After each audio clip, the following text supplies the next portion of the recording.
On the Seasiders podcast this evening, we wanted to start the show afternoon that Kevin Brodovich had passed away the previous day, far too young. Few will perhaps even know who Kevin was. Fewer still knew that he was ill, but that was Kevin. A few who he did know may have been shared the information, but I and others, it came as a complete shock. For those who don't know Kevin, he and I first met on the day that CISA was first formed. It was by pure coincidence that we sat next to each other in the Jag Lounge, and as it happened, we ended up cajoling each other into standing for election. Little did we know when we did that for the next 2 years, we'd end up effectively working side by side, day by day, week by week. First of all, looking to deliver what became CISA, and I think all will agree, a very successful independence fan group. And then perhaps more importantly in the long term, BST. Kevin was one of those people who every organisation needs. He wasn't at the front, he wasn't a speaker, but he got things done. And he did it with a minimum of fuss and supervision. As chair of CISA, I found Kevin to be basically indispensable. He did everything behind the scenes. And I have no hesitation in saying that he was the most important cog in the BST wheel in those early years. And he also, after it was formed, stood as its secretary for 2 terms. And he did that with aplomb. He was somebody I felt who had the highest levels of probity. He wanted the Trust to be the best organisation that it could be and to be an umbrella for all Blackpool fans. And I think that that's what ultimately we're able to achieve. His legacy, as far as I'm concerned, is BST. And I just wanted to say, rest in peace, Kevin. You did the job, and BST will carry on. And you are BST, mate. Rest in peace.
In today's end of season special, we are reviewing the season just gone, including a recap of some of the magical moments. We'll be seeing how our pre-season predictions fared, announcing our player of the season, a summary of all the strengths and weaknesses of the current squad, and going over a piece of brilliant news which has been announced today. And I'm John Aspinall, this is the Seasiders podcast.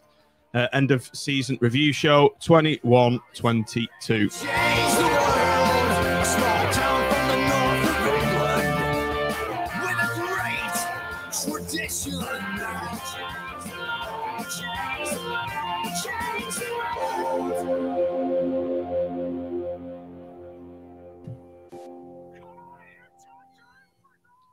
Good evening, everybody. Welcome back to the Seasiders podcast on a end of season special. As I said in the intro, we're going to be reviewing the season 21-22. But football really does take a backseat in moments like this when that awful news about Kevin was released today. So I just want to say on behalf of everyone on this podcast, to his friends and family and everyone who knew him, deepest condolences. And as Tim said in that very well, beautifully put introduction, that I don't think CISA and BST would be here and where they are today without the input of Kev.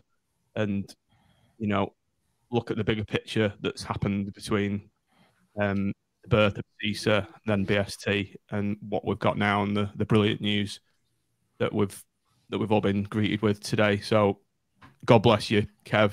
Yeah, it's a sad day, and well done, Tim. That was. Ironically, we went to Oldham last night, and they're sort of like where we were in 2014. And Christine, Tony, and I went, and I think it was almost like the right thing to do on that day, because he would have loved the fact that we went there, just as Blackburn and FC United and Supporters Direct helped us out when we were getting going, and we needed that help. It was great to go and give something back, and it almost felt like a little bit of a fitting tribute to him yesterday.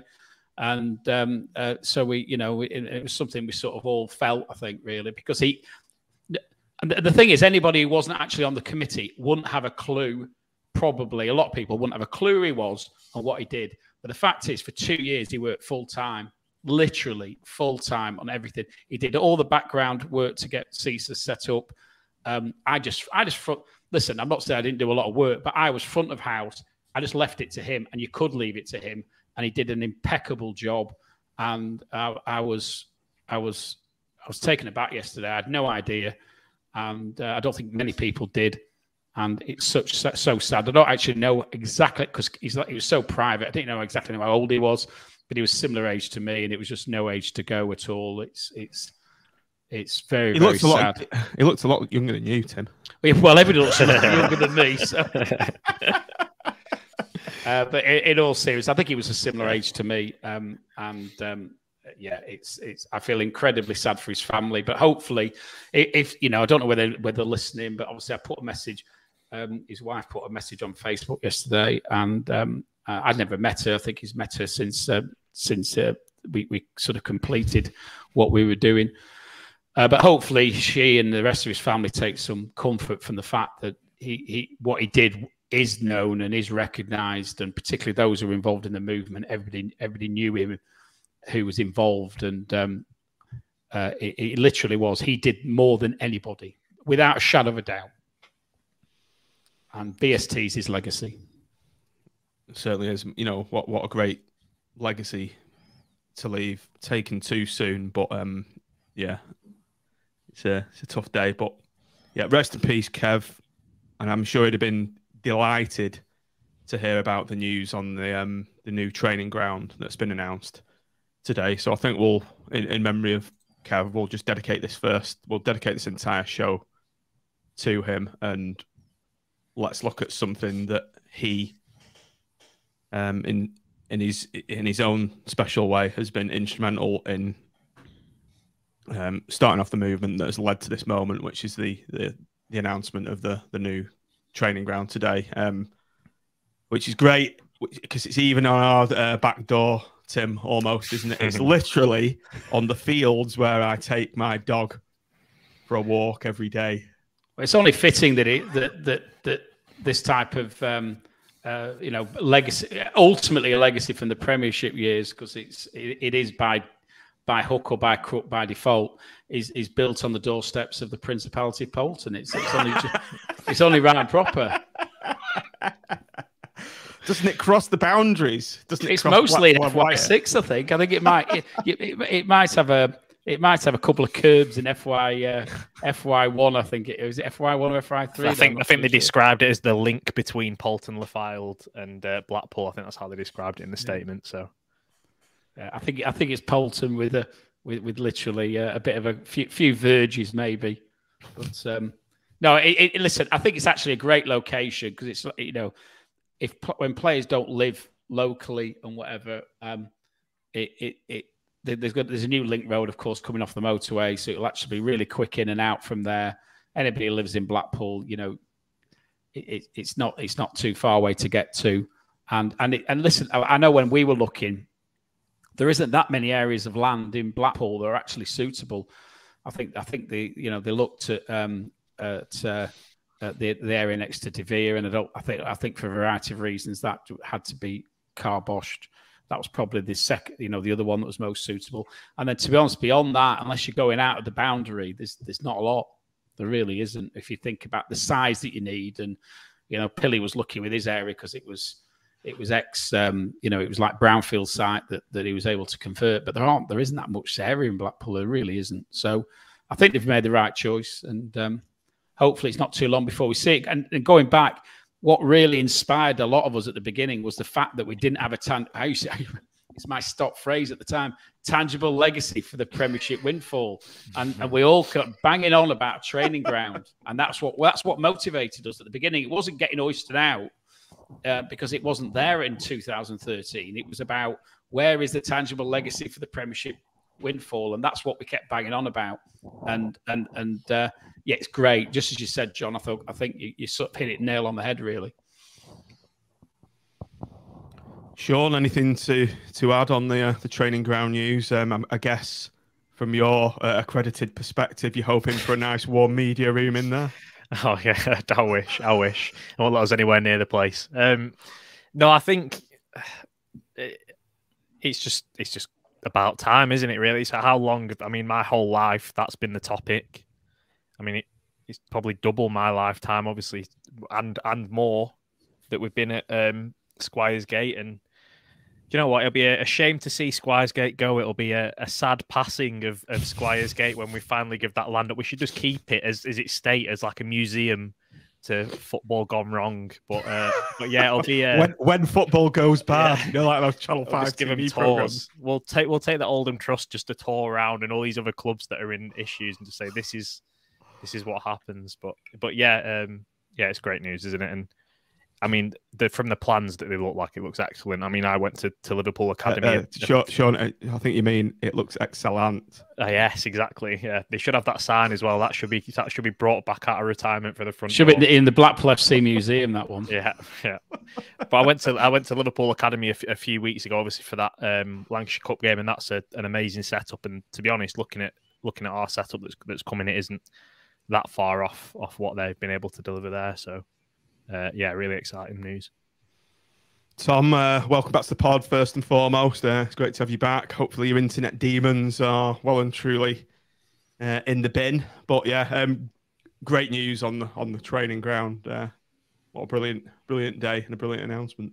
Yeah, just to reiterate what Sean said, really, it is about time. It's obviously not Simon's fault, and is one of these priorities when he first come in.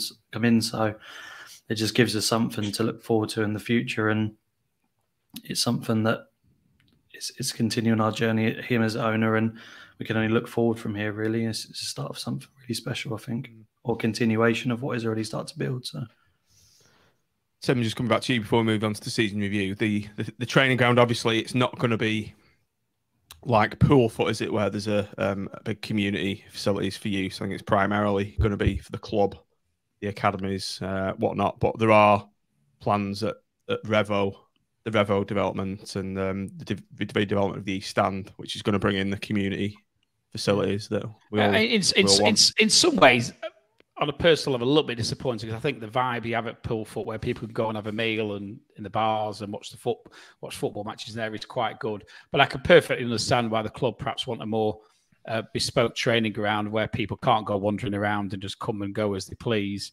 And yeah, we're not a tin pot operation like. Yeah, it's in reality, it's probably a more championship setup, isn't it? Oh, Like, exactly. you know, Yeah.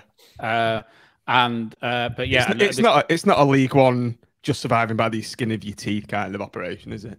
Yeah, who probably like ex-Celtic managers but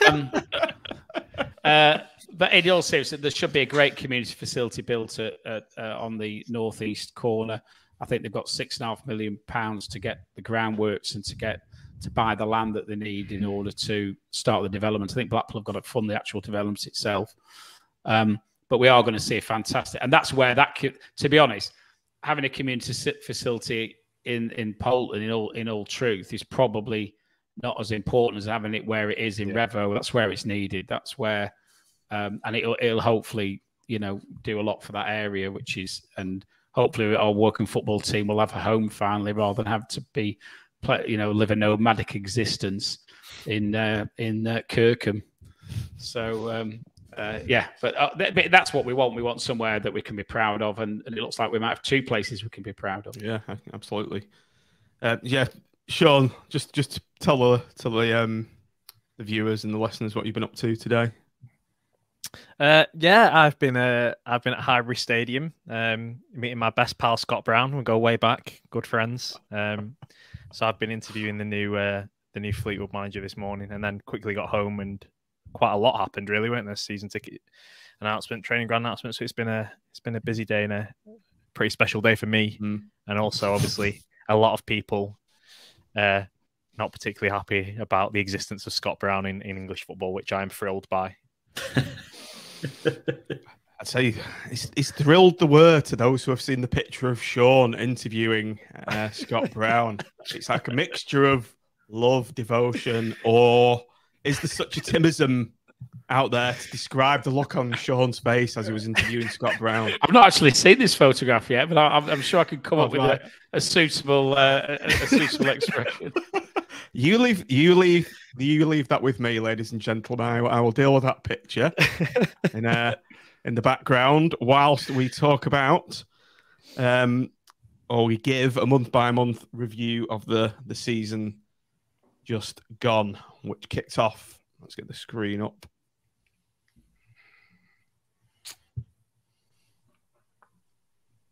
At Bristol City away.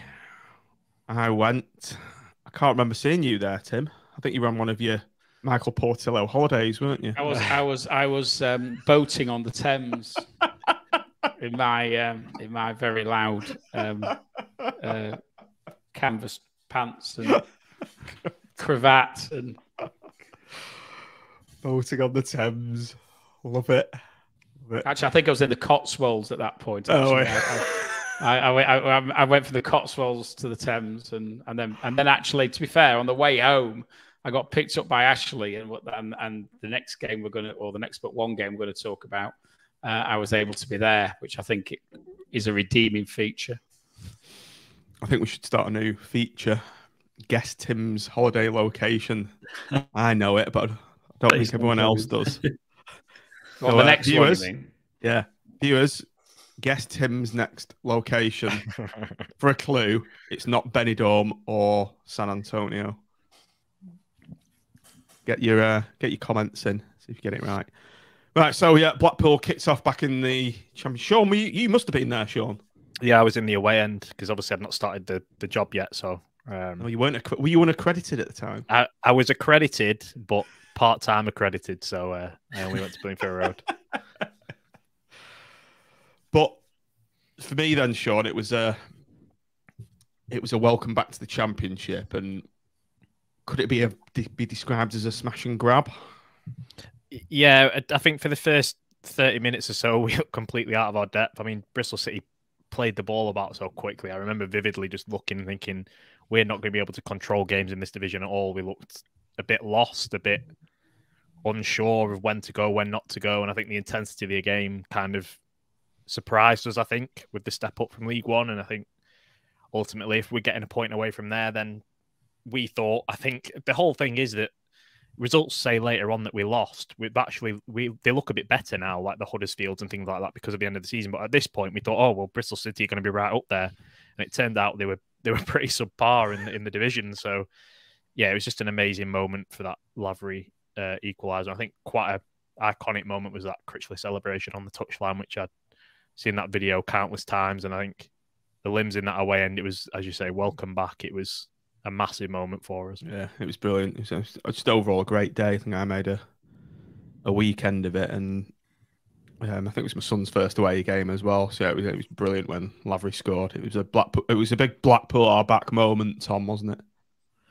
Yeah, it was a bit of a relief as well because the game, as Sean alluded to, we got absolutely battered. I think James played central midfield with Ward, didn't he? And it was just one of them ones where...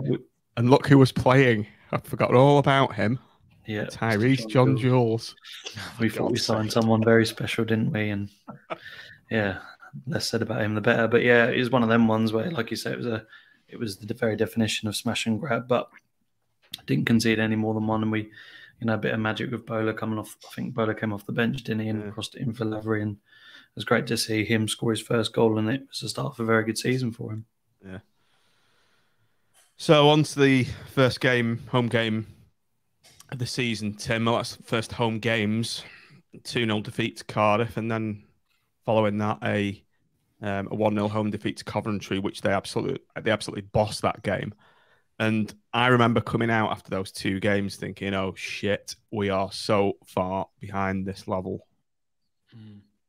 Yeah, I saw the Cardiff game because I think I went away on the Sunday, yeah, I thought we got bullied in that game.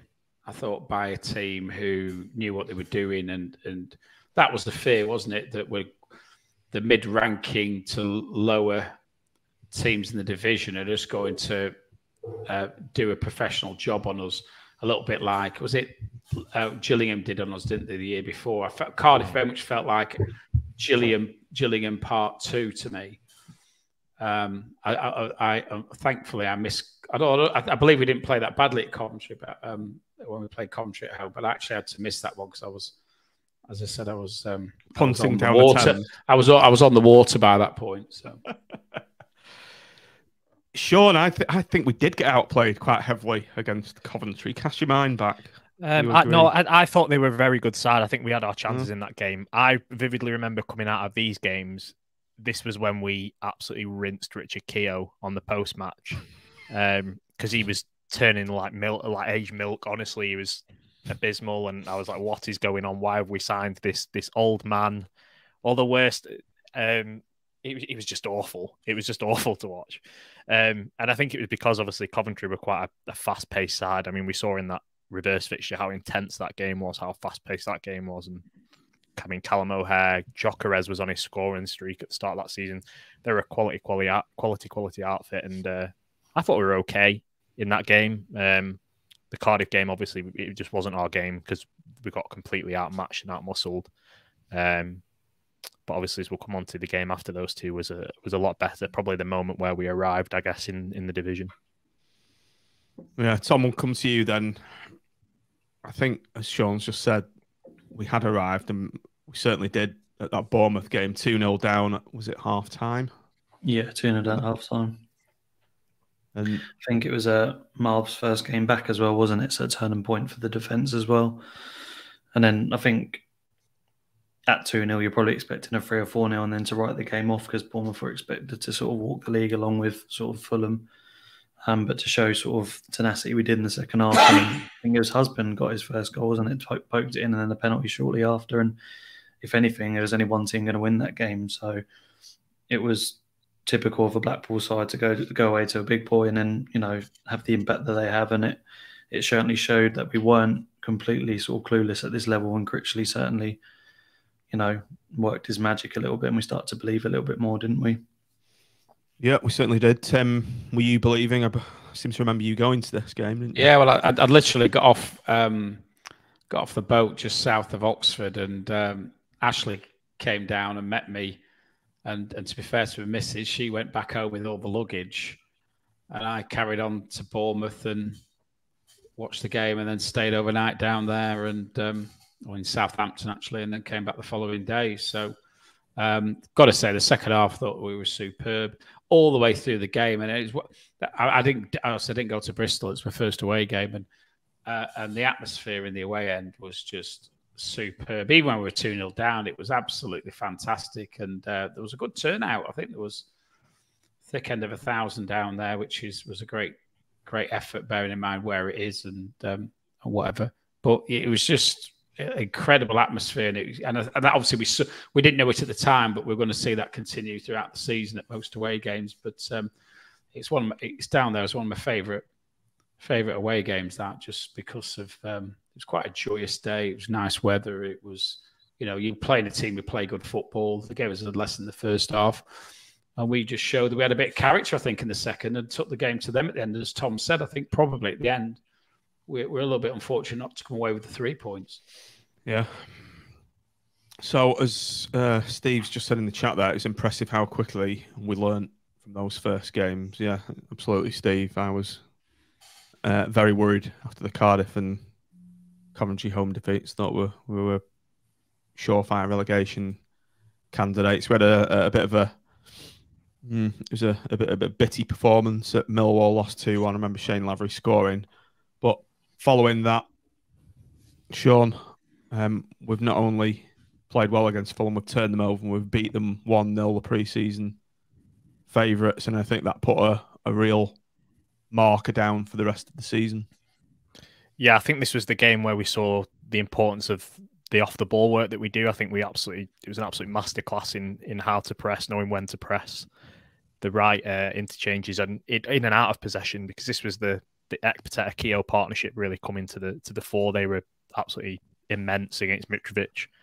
Not many teams have kept him quiet this season, but we managed it on both occasions, and they were a massive reason for it. I think pretty sure it was Kevin Stewart played this game alongside Ryan Windle, didn't he? That was the partnership of Keogh and Hobbs. It was the partnership of Windle and Kevin Stewart. That one, I think it was the only time it happened, wasn't it? Because, but yeah, they were immense in midfield. No, they played together at Middlesbrough as well. Oh yeah, John Jules out of possession was brilliant on that day. He missed a great chance, but I think that's the one game probably where I'd say he was on par with everyone else. It was just a perfect performance against a side that we should be getting battered by at the end of the day when you're looking at the budgets. I don't know if anyone else has seen that graphic with the budgets for the championship squads throughout the season. I think it was Luton were bottom, we were just above them. Tom, you're nodding your head. Was it about 2 or 3 million hours against 130 odd million? Yeah, well, of Fulham. Wilson's probably on more a week than our whole squad put together, as well as his 30 million price tag, whatever he is, 15, 20 million price tag. So we're never going to compete, and eventually those sort of size squads with that investment always, it probably levels itself out to where we finished in the season, but it shows you also the achievement that we've had this season. That's a great point. So, Tim, we've come back to earth with a bang with a 3-0 home defeat to Huddersfield, and we really did not deserve that. It wasn't a 3-0 game for me. No, I was literally taking the words out of my mouth, to be honest. I was thinking, when I was watching that game, I think we had our chances, didn't we, early on? We could have been 1 or 2-0 up. They then score, and then we go at them again, and we could have got another, and then they hit us again. And I just felt that it was one of those games for us, a little bit like the away game in the end, and which obviously we'll come to, where just nothing was ever going to go right. And I just felt that, it looked like we got battered, and we didn't really. We probably had a worse performance against Cardiff at home, I would have said, than that one. That was the one where we just looked like we weren't at the races to me. They scored a worldie, didn't they? That first goal was like 30 yards. It was another game where they were another Land of the Giants kind of team, a Gillingham-esque team that kind of bullied us. Dan's made a good point in the chat as well, that remember at the start of the season we were playing all the games without a recognised right back, which was just so frustrating as we wait. Obviously, and again, it's an example as we've probably seen with Brannigan and others now, that Critchley will wait for the right man. He wanted Jordan Gabriel, and he waited rather than rush in and get cover. But obviously, the way things were panning out, we were just basically, if Uriah had turned up and said we're a right back, I think we'd have been given a go. What was that previous season when we didn't have? What was that position when we didn't have a player in a certain position the season before? I think was it centre halves when we were just. Well, we had Michael Nottingham, but I think that's probably that's right. Yeah. It was a season before we had 9 partnerships as centre back, weren't it, in League One, 9 or 10. Yeah, gone to Aki. We were at Aki on was it Tuesday night, Tim? Wasn't it at the Price of Football pod live? We were lauding it with the with other podcasters, weren't we? We were recognised by people there. Andy, we gave a lift home to. Yeah. What do they call us? 2 legends of podcasting, I think he said, didn't he? Was he drinking? He wasn't drinking because he was working at 5 a.m. So I think he was talking about Kieran Maguire and Kevin Day. I might have got confused. The great little bar they've got though there, isn't it, Tim? Superb. Really brilliant good. fan bar. Yeah. Overlooking the pitch. Fantastic. All the way down the length. Got to say, I was very, very impressed. And Andy Holt was as forthright as usual, wasn't he? He doesn't mince his words. And my only slight disappointment was that Owen Austin didn't make it slightly higher up the league table of rogue owners. I mean, the top 5 wrongans. Yeah, he wasn't even in it, was he? No, I was quite surprised about that. Perhaps because he's not as topical anymore, being he's no longer an owner. But we responded, Tom, beautifully from that heavy home defeat away to Huddersfield on travel up to the northeast to Middlesbrough, and another one of those games that looked like it was just going to slip away and we were going to lose 2 or 3-0, and we've turned it around and a fabulous away victory 2-1. Big Marv scoring his first of the season. Yeah, it was my first away game as well, and Tim will vouch that I was staggered down the stairs at half time, saying we're probably going to get relegated after the first half performance. I ran away at full time, but no, it was. I think Keshi was a massive. Made the game tick, and that came from the left, and Keogh swinging in across to Marv's to finish like a striker does, and got a bit lucky with the own goal, but we controlled the second half really well, and it was a very, very decent, away performance. Of course, this game will go down in the annals of Blackpool games because it's Textgate. Of course, this is the infamous game where Joe Atherton spent the whole of the second half texting. And I was sat behind him and actually texted him and said, "Put your phone down and watch the fucking game." Did you watch the text come in? He did. He was looking around. So he was actually sent it. So Joe, put that phone down and watch the game. It was memorable for me because it's actually my birthday that day, and I had to forego going to the game to go to the Kielder Observatory for a night session of stargazing through that big telescope they've got up there. It's very middle class of you to do. Yeah, well, yeah. I thought you might approve of that, Tim. Actually, so the times were against me to do both. I probably could have if I'd have pushed it. But anyway, as we got there, me and Eddie at like 11:30 at night. Really so you had to get to Kiel Observatory at 11:30 at night. What day was this? Same day. On the Saturday, so you couldn't go to the 3:00 game in Middlesbrough and get to Kiel Observatory by 11:30. I got my timings wrong. No, I had to book Dover for 11:30. No, I booked a meal. I booked a meal in Hexham as well, Tim. Oh, that's even more middle class. But if you let me finish, so we got to the observatory and it was a complete grey cloud. There was a blackout of cloud, so you literally could not see a fucking thing in the sky. And I paid 180 quid for it as well. So they're there trying to big it up, showing you all these presentations. So I was thinking, I've paid 180 quid to watch a fucking PowerPoint presentation and hold a bit of moon rock, which they probably got from the forest floor. So yeah, bittersweet day for me that. Barnsley 1-0 at home on Saturday the 25th of September. I do not remember that at all. The best assist you'll ever see. That's when Keshi backheeled it to Lavery. Oh, okay, yeah. Barnsley were awful that game. Yeah, absolutely awful. Still not I seem to remember we should have actually scored quite a few more, shouldn't we? I seem to remember we were all over them. Yeah, I think this was one of those games where we started to see that we weren't as clinical as we'd like to be because we really should have put them away. They were abysmal. They weren't much better in their way, like, were they? No. September closed out with a 1-1 away. A 1-1 draw away at Hull. Can't remember that at all. Tom Eves, wasn't it? Yeah, that was when we. Oh yeah, we played really well, didn't we? We murdered them. Yeah, we pissed on them, didn't we? That game. Well, not really, because it ended up 1-1. But we had a lot of the ball, with a lot of pressure, a lot of chances. It was actually the first game where post-match you saw Critchley, fuming.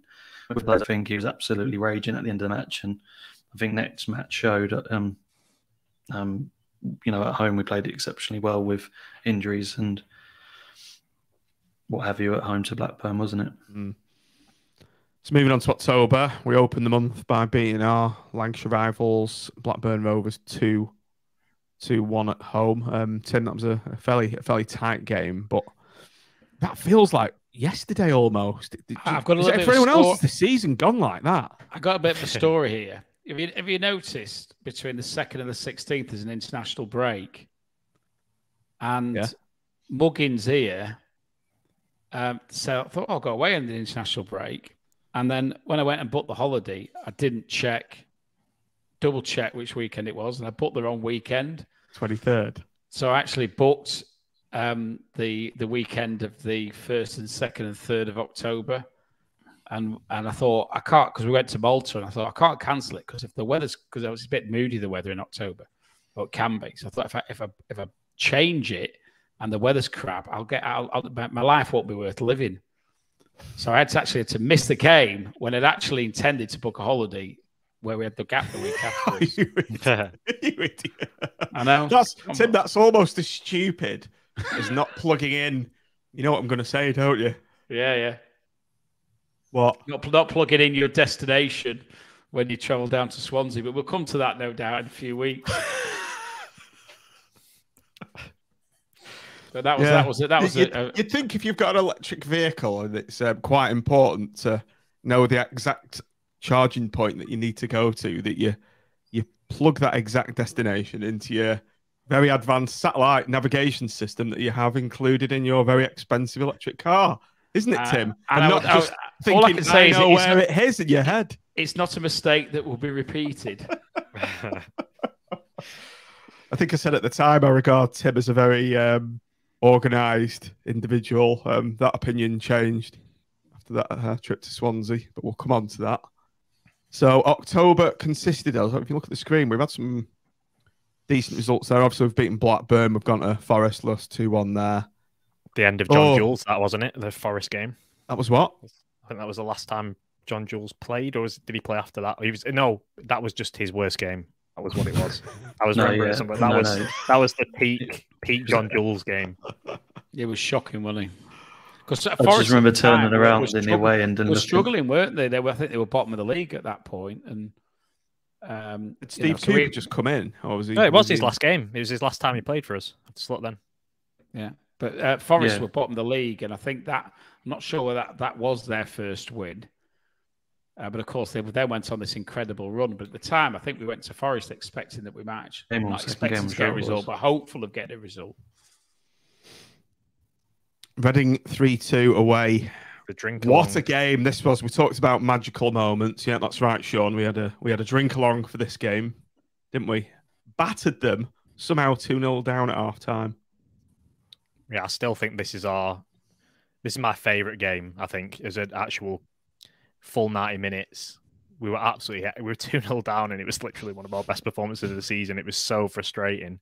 Well, that second half, we just camped in their half. We were so pacey on the ball. Everyone was so many interchanges of just different positions. It was so free flowing, everything we were doing. It was like the perfect football. I think I said afterwards, this is exactly the football that Neil Critchley, when he came in, wanted to play. And we had that 45 minutes of doing exactly that. We genuinely could have scored as many as we wanted that night. We were absolutely brilliant. That was when we all kind of understood the purpose of Owen Dale actually being at the club. Didn't really kick on from that, did he? No, but I remember before this game, because there was a lot of, obviously, talk about how strong we should play aside before Preston, and we actually ended up making a couple of changes, but we were relatively strong. But yeah, Dale was brilliant when he came on. Carey was brilliant in that game. There's so many players to mention there. James Husband was brilliant in that game. I remember going forward as well. Husband's best game, in my opinion. Yeah, agreed. Yeah.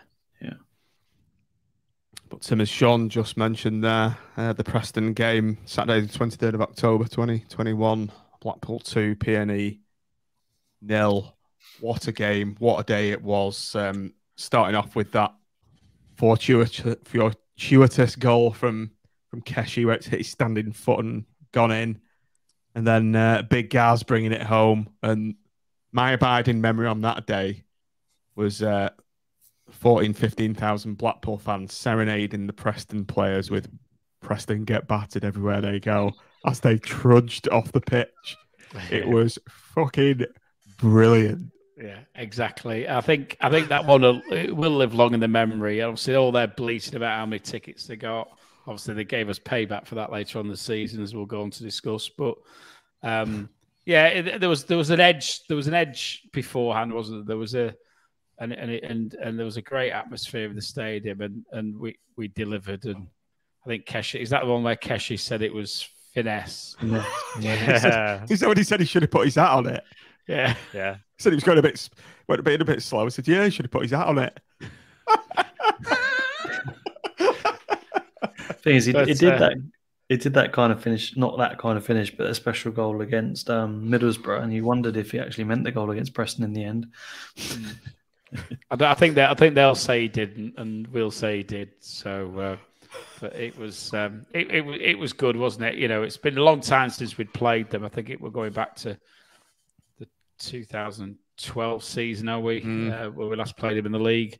So it was too long, really. 10 years is too long, and it was good to take the bragging rights and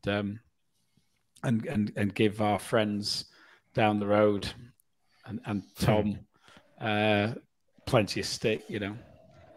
I think the funny thing about that game was we were pretty crap as well. Oh, there we go. That's actually my ringtone now. Oh my God. And of course, don't forget this. God, Jesus. That's actually one of the highlights of the season for me. Every time I see him girding away, I have a little chuckle. Big fat poo. Sounds a bit like Affa's, that. Sean, you were saying, sorry. Yeah, no, I think the funny thing about this was that I don't think we were that great on the day. I think we could have played much better, and the fact that we coasted it even then was quite funny, because I think the Blackburn game earlier in that first half against Blackburn was 10 times better than anything we needed against Preston. We hardly got out of first gear, and we never really needed to. I think on another day, if we'd have been right up for it, we'd have probably done about 5 or 6 past them. And as Steve said there, speaking of Keshi, what a goal at Sheffield United, Tim. It was a memorable away day, wasn't it? I think probably my favorite. Well, no, I've got another favourite, but one of my favourites of the season after we did a magical bets, didn't we? A series of bets, including Blackpool winning, and I thought the atmosphere was fantastic. Everybody was up for it. The players were up for it. You know, Sheffield were a good side at the end of the day. Who were? Did that deliberately hasten to I bet Connor was praying that Sheffield Wednesday didn't get to the playoff final, wasn't he? How was he going to cope if they went up? He would have to qualify the Sheffield team, wouldn't he? They're in the same division. Well, I think of all the goals this season, when you're watching them back, I enjoy watching Keshi's goal, and then the limbs in the Blackpool end. Yeah, that's just what makes it. It's the fact that it's a great goal, and then it's just absolute bedlam. And so the fact that we won about £500 on top is a cherry on the cake. Yeah, I think someone put a video of the fans celebrating, and it featured me like going around hugging this guy like a long lost brother, and I didn't even know him. That's like giving him a proper. Yeah, it's enough for yeah, I think that's up there, Tim, with one of the best away games. Okay, Tom, on to November. Opened up with a 1-0 defeat at home to Stoke. I cannot remember this either. I'm getting a dementia in my old age. 1-0 home to Stoke. This Yeah, is when they were kicked Gabriel, wasn't it? He should have been sent off. How did we play? It was a really shit game, to be honest with you, and they got. It was shit. It was one of those ones which we probably should have beaten them quite easily, but they just stuck in the game and were very hard to break down, and then got a really shit We've lost you, Tom. goal. And Right.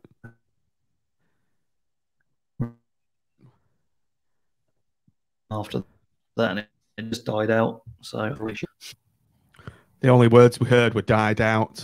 Yeah, that's probably summed it up well. It's all it's crap. Yeah, you broke up a bit, Tom. And the only words we heard were I "died think they got out." Yeah. six. Was it 5 or 6 yellow cards in the first half? They were just, and they subbed off Ben Wilmot at half time. He was just getting rinsed, and they were. The referee was kind of just allowing. Yeah. They genuinely should have had probably 3 sendings off just for tallying up fouls. It was quite ridiculous, really. And then obviously, as we'll come into the next game talking about officials. This one's obviously one to remember. Joe always goes on about this, doesn't he? Blackpool 1, QPR 1. Was that the one when Medine horrendous. just helped it over the line when it was like a yard over the line and it was No, he didn't. He didn't touch it, did he? No, I think he did touch it, but it was after the ball. It's already over the line. Yeah. Adil Housen, I think his name was, the linesman. I've had that sewed in my head by various people who won't stop going on about this game. We played quite well though that night, didn't we? Didn't he do something? Yeah, we were great. Yeah, and the atmosphere was great, and obviously the cameras were there, weren't they? And which obviously gave us all our validation in relation to the arguments that it. I mean, I was behind the goal. It was obvious the ball had crossed the line before he touched it. And with hindsight, you wish he hadn't done, but you don't think about that in the zone, do you? You're just celebrating the fact the goal's gone in by smashing it in further into the back of the net. You've seen it happen dozens of times without any impact, and you sometimes wonder whether it is a little bit, don't want to get too conspiratorial, but a little bit of the big team mentality sometimes as to whether there is a some form of inbuilt bias towards slightly more established teams. I don't know, but it seemed rather cruel. Certainly did. And on to the Swansea away game, Tim, that we mentioned previously. Planes, Trains and Automobiles, wasn't it? It was. You've watched that film, have you? You've actually watched that one? Yes, I have. Yeah, you've never watched Grease, but you've watched that one. Yeah, the journey down there and almost back was like Planes, Trains and Automobiles. We were in Tim's new electric vehicle. And we must have about 5 stops trying to get a charge for it. But we got there in the end, didn't we? We did. I've told you in the summer now, they've got better range. I'd have got there without any problem. Performance-wise, I unfortunately did a Smith at that game. You spent the whole trip going to the toilet. I think we had to walk from the hotel to the ground. You must have gone for about 5 pisses, and then you went for a piss and missed the goal. It was just being in that EV car. It made me nervous. It's more to do with the copious amounts of alcohol you were supping. That possibly had something to do with it. It wasn't the best performance, but we came away with a point. Drew 0 at home to West Brom. Don't really remember that. That was a really entertaining 0-0. I think it was about 4 expected goals in it in a 0-0 draw. James Husband with 42 blocks. Yeah, that's right. I remember that. Yeah. And we lost 1-0 away at Birmingham. That was freezing cold and horrible. This was Josh Bowler at his worst, probably. That was a game where I think we came off a bit, probably thinking that perhaps he should have a little bit of a spell out the side, and it actually turned out that this game probably, and that little couple of spells out the side, and then he came back in for Peterborough a couple of games later, didn't he? He was like a changed man. He must have watched the pod after that one, because we had a right go at him, didn't we? Yeah, we had a right go at him after that game. And questioned his decision making. I think is the polite way of putting it. December, Christmas time. I remember Joe going on a big rant about how crap we are over the Christmas period, and it proved to be the case. Lost 3-0 home to Luton, lost away at Derby 1-0, beat Peterborough at home 3-1, lost 3-2 at Huddersfield. Sean, who played really well in this game, should have been about 3 or 4 up at half time from memory. Lost 3-2 with Jordan Gabriel with that ridiculous sending off that kind of changed the game, didn't it? This was Sonny Carey's injury as well. Obviously, he was brilliant in that game, and obviously ended up going off injured. And I had COVID at this point, so I couldn't go. And I was listening to the commentary, and I was pissed off with the commentary of Steve Ayres, I think it was, who was just berating Jordan Gabriel at all times. And then obviously when he got sent off, he carried on going on about it till about the 95th minute. But yeah, you're right. We were really unfortunate. And to be honest, Huddersfield, I mean, they're obviously in the playoffs now. They're a cracking side. So it's no hard feat to go toe-to-toe with a team like that and just come off the other end with a defeat, really. Mm. Jerry was great in this game, I thought, as well. He scored a great goal. And that early one-touch finish. Great goal. And just played. I think that was the last time he scored before he scored... was it the pen he took? Birmingham. Is that right? Yeah, he went about 3.5 months without scoring a goal. Blimey. My abiding memory from that Huddersfield game, Tim, was when they equalised pretty much as soon as after we scored, and it was I love seeing those types of headers where it's a big outswinging cross and it was a bullet header and it actually lifted the goal off its stanchions and its supports. Yeah, this is like Gretson came in for a bit, didn't he? Gretson came in just before he left. That's right. Yeah. Then we saw the year out with an absolute gut-wrenching home defeat to Middlesbrough. We'd got ourselves back in the game in the 90th minute, 1-1. And I've done something that I've never done at a football ground when they scored their sickening, 95th minute winner. And I curled up in a ball like a hedgehog does when it's being attacked. Curled up in a ball on the floor, on the West Stand on the concrete floor. Such was my pain and dismay when that went in. It was a sickening retort to our equaliser, wasn't it? And a bit naive from us for allowing the scenario to happen. So Mitchell tried to run it out, didn't he, down the wing, didn't he? Yeah, that was it. Yeah, well remembered, Tom. That was it, yeah. It wasn't a great ball from Husband, to be fair to him, anyway. No, he should have just gone long. And we're trying to stick to our principles and play football. But so Mitchell's played it with his back to the goal, and I think he tries to turn into the man, doesn't he, and loses it. Yeah. But Hubby arguably should have just thought, go long. We're in the last... knock it down we're the in the channel. embers of the game, aren't we? And then they come down the wing, and I think for me that was the most sickening. I think that was the most sickening moment of the season for me. I don't know does anyone agree with that? Yeah, I think Lavery's equaliser just caused ecstasy and relief that we finally battened down the hatches and got into the castle type thing, and then only to sort of let them straight back in at the other end. It was a well-deserved point, and then it felt like a 6-0 loss in the end. It did. Yeah, it did. Dan BFC, Demi Mitchell seemed to cop the blame for that result by being sent to Scotland. The moral of the story is stop pissing about at the back. Absolutely, Dan. Definitely not in there. Nobody deserves to be sent to Scotland, surely. Fucking hell. Really? But even a certain Mr. Brown has come to Fleetwood instead of playing there. He just wanted to beat Joey Barton one more time. That's what it was. It'll be interesting. Barton going back to Fleetwood. He's upwardly mobile, moving from Glasgow to Fleetwood, isn't he? It's like one of us going to Virginia Water or somewhere, or Windsor.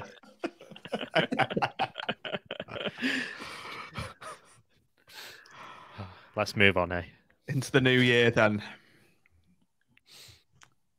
I can never remember games against Hull. What happened there? Anyway, Tom, you've got the best memory. What happened here? Beat Hull 1-0. Penalty. Bowler got brought down, and then Dean slammed it home. I think it was. And then How do you remember all these things? A great memory. A weird thing with football. And that's about it, really. My missus says to me, if you were good at remembering things in life that you are with Blackpool, then you succeed. I think I've had all that grief as well. Yeah, I think he cuts into the box and he gets tugged down, and everyone just expects it to be given. And it's the one where Green made those 2 saves at the end. You know, when they crossed it in and he spread himself. Oh yeah. Yes, I do remember. Yeah, we dominated the game, didn't we? And they nearly got it. Yeah, that's right. Yeah. What's this FA Cup? Oh, mate. Well, listen. The only reason we mention this, John, is playing players who then Keshi got injured, didn't we? We lost Keshi and husband. Yeah. Dijon Sterling in that game, that second half. My God, I couldn't believe what I was seeing. We were well in control. We were walking that game. It could have been 3-4-0 at half time, and then we came out. Well, we didn't come out in the second half. That was the problem. It is the single worst 45 minutes of football I've ever witnessed. And then I think CJ came on late on and did a textbook CJ performance of getting into the right area and then just making a meal of everything. Didn't he start? Because he's the one who crossed it in for No, Lavery. yeah, you're right. Yeah, you're right. He's the one who crossed it in for Lavery and he missed from 2 yards. Yeah, we just kept missing extremely easy chances over and over and over again. I actually didn't watch this game for some reason or the other. And I remember I just read the reports and what you lot were saying, like pillaring the performance, saying how bad we were, how bad we played. And I watched the highlights. I was thinking, we created about 10 really good goal scoring opportunities. So it couldn't have been that bad, could it? Or was it? I think it was that frustration because obviously it had been building a little bit where we're just not clinical at all. Which is at the end of the day, that's fine when your first season back in the Championship, but when you're playing Hartlepool, I think it was more the way there was a 10-15 minute spell where we just collapsed completely, and Hartlepool genuinely could have scored 3 or 4 if they wanted to. Midfield just went walkabout, didn't it? Yeah. I think the start of the second half, wasn't it? And they were just piling through us. It's like, what? It was left with a bit of taste because we lost to Hartlepool, obviously, with playing our first team, and then we lost the most important player at the time for a very long period of the season, so it made it even worse. Well, your husband, yeah, we did miss him a lot, didn't we, Obi? Keshi. I won't put my name to hubby that much. I think points per game when James husband plays left back. Who scored for Hartlepool? Pop quiz. Darren Ferguson. David Ferguson. Sorry. I remember because I was this is one of my earlier games in the press box, and they were making their local press were making a running joke about this player that they've got that's really shit. And they're like, if this guy comes on, right, he's going to be awful. He can't kick a ball, blah, blah, blah. And then this guy came on the 89th minute and just ran through us and nearly dinked the keeper. And they were all up on their feet, they were buzzing for this guy because he got on the pitch. A day to forget then. A day to forget. Again, Tom, we've beaten Millwall. A nice tidy 1-0 home win. What happened here? Come on, Rain Man. It was the one where Hamilton came against keeper, weren't it? And then was it Lavery with the finish because he cut in on the wing and then went too close to the keeper, and then Lavery got the rebound and slammed it in the bottom corner. Right, yeah. Brilliant. How do you remember these things? Superb. And then Tim and anyone else who went, another brilliant away day. Fulham. This was my favourite. This had everything.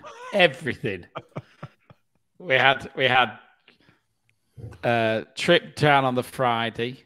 Did you come down on the Friday with us? You did, didn't you? Oh, we drove. Yeah, me, you, and Ray, and Elliot, wasn't it? Me, you, Ray, and Elliot. And we parked in the underground Bond Layer car park with all the Ferraris and Park Lane. Whatever. And we stayed in this mega hotel. Got absolutely leathered on Friday night. Well, I did. You went. Timberlake was out clubbing with the best of them till 4 a.m. I'd gone home to bed at 12:30 for a cup of tea. Yeah, because you didn't stay in our accommodation, did you? So yeah, I was down with the lads and trying to get Elliot copped off. And then on Saturday we had. But Tim ended up copping off with her. Oops. Hope Mrs. Tim's not listening. No. Hey, what stays on tour? What happens on tour stays on tour, John. But in all seriousness, on Saturday we had the boat trip, which was fantastic, down the Thames, which Ashley had organised. It's a pity we couldn't go all the way to Fulham, but that's because of the that upper class event that was going on, the practice for the boat race, and albeit with a rather sad interlude, it was a great day. We were getting battered before that, and then came back into the game, and again one of those games where we could, like Bournemouth, where we could arguably have won it, and atmosphere was brilliant. Saturday night out, and then a bit of culture. Is that picture of you in the Tate Modern, John? Remember? Oh, yeah. Mulling over. Some breasts, if I remember rightly, wasn't it? Yeah, it was an arty picture of a lady in a state of undress. Yes, that caught my eye. I was there scratching my chin, trying to understand what the artist was trying to tell me when he painted it. But yeah, that's a proper away weekend. It was really good. As Mark GT has just said, it's Blakey up on top of that deck of that boat, chanting at the Houses of Parliament. You're getting sacked in the morning. You're getting sacked in the morning. Sacked in the morning. Apparently, I forgot it was going down. Somebody's going down the Thames the other day, and it's not going to be good because I can't remember the exact chant, but they were chanting about the guy with the on the port where the port watching the porn. I think it was. I can't remember who it was now. It was. I think it was Luton at Fulham, and they were giving it absolute loads. Apparently, that got quite a bit of coverage, and the guy was supposedly looking for a tractor website and managed to stumble across some. Oh yeah. Dominatrix. There's actually the names of the tractor and was similar actually. There are, but anyway, he was getting plenty of stick apparently from the boat.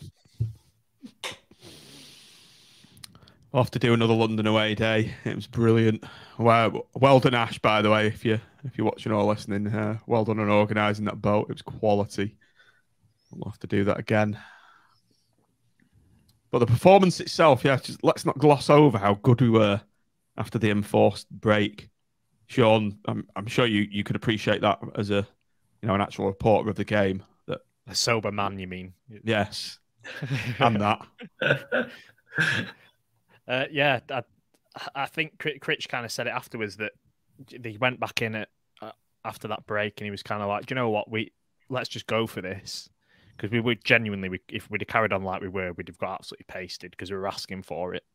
And I think they all kind of collectively went, let's go for it. Let's press high. Let's be brave on the ball. I think generally if we approach game, it'd be interesting to see if we did generally approach every game in that manner where we would possibly be. But we were excellent, absolutely excellent. Do you think that's a mark of how good a coach Critchley is? That he had the nous and the know-how to recognise how much of a mistake he's made in the way we've set up, and he's changed things around through his tactical awareness. It was incredible the turnaround in that game. We'd gone from looking like we were going to concede double figures to being the best team. I don't think it's particularly surprising because they will literally live and die by what Neil Critchley tells them to do. Whatever Neil Critchley wants to do, they believe it's the right approach. So if he comes in, I think it's that he has that honesty, I think, and that's important. He's honest with the players. He'll tell them where he's made his own mistakes. He obviously came out after the game and said he made a mistake by the way he approached it at the start, and I think that counts for a lot. And it's just, I mean, the way that we played off the ball in particular, I always hop back onto off the ball, but when we're organised off the ball like that against the top side, I don't think there's anyone that can organise a team in terms of pressing and positional sense as well as Neil Critchley in the Championship against the best sides with a low budget. I don't think there's anyone else out there that can do what he does in this division, and I think that was testament of it. I thought that system worked because we pushed this, like, I would say 15, 20 yards up the pitch from where we were before the enforced break. I quite like the way we had this centre forward with like a little bit the start of a Christmas tree behind him with DJ and Bowl it was, wasn't it? Who were floating, I think, in that game. Whoever it is, I'm not saying it would necessarily be, but I thought that sort of worked really well when you do the high press because you've got players at pace who can actually cause damage. And I think it was CJ intercepting an attempted cross across the back line, I think, that led to our equaliser. And I'd love to see us play like that more often. I think it's a fantastic way to play, like you say, particularly against the good sides, because they're not expecting it. They're expecting you to sit back and shut up shop and try and avoid a heavy defeat, aren't they? Yep. Okay, February opened up, Tom, with a great win against Bristol City, 3-1, and I just enjoyed seeing that smug look wiped cleanly off Nigel Pearson's face. That was a great win and a great open to February. Josh Bowler's arguably his best goal. Well, not best goal of the season, but the touch and the shimmy was. I think I watched that about 100 times the next day, and we just controlled the game. Really, it was good to see us score 3 and sort of not having to worry like the games against Barnsley, etc. It was a good afternoon and a comfortable win. I also think this was the game, if I'm remembering it rightly, where we were technically safe. We didn't know it then, of course, but I think we were technically safe at the beginning of February this year. When you look back at where the points totals ended up, I think you're right. It was all but goal difference, wasn't it? And for us to be safe at that point in the season, when we've come up and we're in the division we're in and with the budgets we're in, is absolutely incredible. Incredible. If you remember, this was just before we were sort of saying, like, why can't we go for it now? Now we know. And then, just didn't quite sort of pan out that way, obviously. But, yeah, they were more looking forward than worrying about sort of consolidating. Coventry away, Tom, 1-1. What happened there? We went 1-0 up, didn't we? And then, was it? Yeah, it was. Lovely bit. Yeah, Owendale, some good work down the left-hand side. Yeah, it was a cross ball to Owendale, wasn't it? Crossed it in, Medine tapped it into an empty net. And it was a really, really good game, actually, really interesting, considering we made so many changes. But it wasn't the game where Dougal got absolutely rinsed for the whole 90 minutes, I think. Yeah. He didn't play very well at all, when everyone was slagging him off again. But again, he was playing with another partner and fourth or fifth partner this year after coming back from Australia or whatever it was. So it wasn't his finest game, but it was good to come away with a point because Coventry were fantastic at home at the time and have been all season. Yeah, absolutely. Bournemouth at home, we lost 2-1. Tim, another game when we'd played really well and didn't get what we deserved. And my memory from this game was Scott Parker saying they fully deserved the win. Yeah, it was. Arguably, it was our best home performance of the season.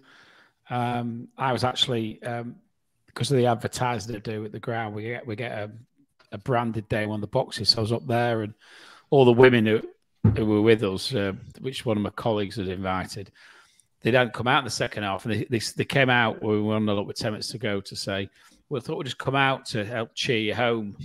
And I felt like saying to him afterwards, just stay in there or keep, because we sort of let 2 goals in like the last 2 minutes, didn't we? And it was incredibly frustrating because I thought we deserved a lot better. And for Scott Park to say they deserve the win is just absolute nonsense. We were all over them. Sean, what's your opinion? I mean, you've got strong opinions on some managers. Scott Parker, is he a fraud? And he's just worked for clubs that have got tons and tons of money? I don't think he's a fraud, but I think he's got good ideas about football. I think that if it's easy to imprint those ideas when you've got 10 times the budget of everyone else in the division. I think ultimately what won him the game was the individuals he brought off the bench, being able to keep that intensity up for the 90 minutes. We're not always able to do that. We just come back off that midweek against Coventry, which was an incredibly intense game of football, really high paced. Then we've gone into another one against Bournemouth, and it was just a little bit too much for us, which is perfectly fine.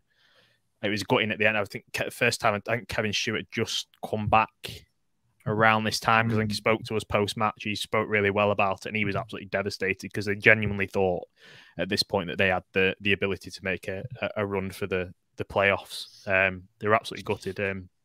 But yeah, Parker's what for me he's a bit generic. He's a bit, possession based, 4-3-3. Like that's going to be everyone who's a generic football manager wants to play that way, and it's like he has all of the individuals to be able to do that, which is perfectly fine. Whether he could then adapt if he's at a lower level, I don't think he'd be able to. No, I don't think he'll do well with them in the Premier League if he does stay there. There was also the game where the ball went out of play, isn't it? And the linesman who stood literally an inch away from the ball didn't see it either. That's right. Sure. Tom, talk to us about Cardiff away, 1-1. The penalty that should have been. Oh yeah, of course. It was Kirk's first start, wasn't it? Crossed it in for Marv's header. They got a rubbish equaliser in the second half. It's played across goal. We didn't really pick the man up. And then was it Bowler, wasn't it? Sean who cut inside, and then Wintle absolutely tried to do us a favour and give us a pen. And the ref just absolutely yeah. The refs actually said play on like it was an absolute world either tackle. I actually watched this game on a train back from Glasgow because the weather was horrendous, and I'd made the amazing decision to go to a Celtic Europa League game. We got trounced by some Norwegian nobodies on a Thursday night, and I literally couldn't get back from Glasgow until during that game on the Saturday. So I was watching this on a. I've lost him. Yeah, he did say something about he needs to reboot his computer, I think. He said he's yeah. He said his computer may be doing a force restart in 20 minutes, so he's going to drop off for a minute. Tim, just very briefly going back about Scott Parker, I want to bring this comment to your attention. It's obviously for those of a certain vintage. Yeah, Tom won't understand this. Parker reminds me of Gripper Stebson's snidey mate. For those who don't know, reference. For those who don't know, Grange Hill was the staple part of the diet of anybody who was growing up in the 80s and early 90s. And Gripper Stebson was the school bully who had this little sidekick who sort of followed him around everywhere and tried to look hard, but wasn't. That sounds like Scott Parker, to be fair. Yeah, exactly. Well done, Mark GT. Love that. Another of those games where we've pissed all over them and lost the game 2-1. QPR lost 2-1 away. Well, I thought we were crappier. Do you? Yeah, they went down to 10 men. Dion Sanderson. This was one of them games where we struggled to break down a team that's content with sitting in. I think we really struggled to create chances in this game. I think this was the point where Bowler was just making something happen out of nothing at all times. And that was the moment. Right. And then obviously they scored a late goal with 10 men on the counter-attack because we'd been just putting poor delivery after poor delivery into the box, just not doing enough offensively, and it kind of just felt like they were going to get us on the counter-attack and ended up doing it. It was the thing about really 30 seconds before they got the winner was when Medine poked that shot wide as well. And we can see this shocking goal. Near post, wasn't it? Yeah, it was just a very disappointing day, wasn't it? I think that's when I put to bed any faint hopes of reaching the playoffs after that game. But then they were reignited on Saturday, the 26th of Feb. Completely reignited, and I was feeling reignited at this game. And as I was doing a Tim, I took the club up on its offer of hospitality upgrade for 65 quid. It was my sister's a very significant birthday. So I treated her to a day in hospitality, and what a day we had. And it was even more sweet, Tim, because it was the one and only Paul Ince back in town, his first managerial job in 8 or 9 years since he left the pool, and it all went to plan, didn't it? Yeah. Did you take out your Paul Ince mask? Was that the one you took out? I've actually got mine still in the loft. I found it. I thought you said you had done. Yeah, I've got it. I thought I might not get into hospitality though, given the dress code, if I'd tried to waltz in there with a Paul Ince mask on. Yeah. It was the creation of one of the best songs I've ever heard at Bloomfield Road as well. When Ince came over to take a corner, not to be repeated on a podcast, but And our I just sat there famous, absolutely creasing in my seat, just absolutely. Imagine taking famous- a corner and hearing that. our famous Girls Aloud striker as well. Nadine. Nadine. Where did that come from? Because he said he called him Nadine. It was didn't he? Ince at the end. And he kept just and then obviously there was the Incy. What's the score over the post match interviews? If you go on Reading's YouTube channel now, you'll hear it just berating him in the background as he assesses the game. I remember laughing my head off at the song. Yeah. Your dad's a something, and so are you. Your dad's a something, and so are you. Yep. And then I felt a bit tight after laughing. I mean, I do feel a bit sorry for Tom because he actually was a bloody great player for us. He really was. Yeah. Ruined by his dad. The worst thing that ever happened was his dad being made manager of our football. He's been released now, hasn't he, by Stoke? So I'm sure that'll be Paul's first signing if he ends up. Is he staying at Reading? Do we Did not a know? good yet? job, Well, kept yeah. him up. They're giving him the job. Maybe Yeah. He did ultimately, to be fair, didn't he? Yeah, kept him up. Yeah. Yeah. But as for the performance, Sean, 4-1. Yeah, we were Right, haven't we were clinical right at the end, weren't we? That sort of finish towards the end, they were actually quite a good first half. I thought Lucas Shaw caused us a lot of problems, and is it Lucas Shaw that opened the scoring, I think, and Yeah. obviously John Swift in that team. There's some good players in that Reading lineup, and ultimately, like with the standard of the league, he should have been keeping them up as a bare minimum with some of the players he's got in his squad, really. But they were a good side, but we just were clinical, and that was important. I think it was an important game for that because obviously we'd wasted a number of chances in a few weeks prior when we could have killed games off, and we killed that one off. Where's Tim gone? Is he still there? Can't tell. He's gone back to his crypt. It's gone to Oh, the pour light's another- coming on. Pour another gin. Tim, we thought the room had turned into the old crypt again. If you I remember know. that. I suddenly realised. I thought it's getting a bit dark in here, so I was going to. They're on a dimmer switch, so I thought I had them up front. I thought there's no way that's full on, so I thought I better go and just turn them up. Yeah, it wasn't a 4-1 game, was it? From memory, it was. Well, technically, it No, was. as but do you know Sean what I mean? said, it was the Lavery finish at the end, and then Bowler's volley topped it off. But it was a two. You know, we did control the game in the second half. To be fair, we gradually grew back into it. But yeah, decent win. Okay, on to March. Opened up, Tim, with an away win at Stoke, 1-0. And I have firmly concluded that Stoke away is the most depressing away day out of the lot I've been to. Yeah, Do next you time agree? I go, I'm going to stop at that canal barge and have a beer there because that looked all right when we were passing that. But That looks the only decent we thing about we that were away in, day. we were in the recovering COVID car, weren't we? We'd both had COVID, so I thought we'll play we'll play it right and not go on a Not coach or infect anything. the bus, not infect the Polton bus. So we just coughed our way to Stoke together, didn't we? And If we ever run out of any electric via, some sort of idiot who doesn't plan where to recharge his electric car and doesn't put in sat nav, we could have put our heads out the window and coughed to get a bit more traction. to get us to. But Stoke it's- away. it's great he's atmosphere, though, isn't it? awful. Yeah, the atmosphere was good. I always remember Gricey at the end, like acting like a 16-year-old teenager on the hoardings. I was actually scared for him. I thought he's going to fall over here and break his neck. I was worried. I was like a worried mother would be of a 60-year-old jumping up. Do you remember that stewardess as well, who was like completely inappropriately addressed, who looked like she was going out on a Saturday night with the mates and bizarre. And there was also that other one who had did they have about 2 masks on and this pair of goggles across their eyes. Timmy probably heard we were coming. Yeah.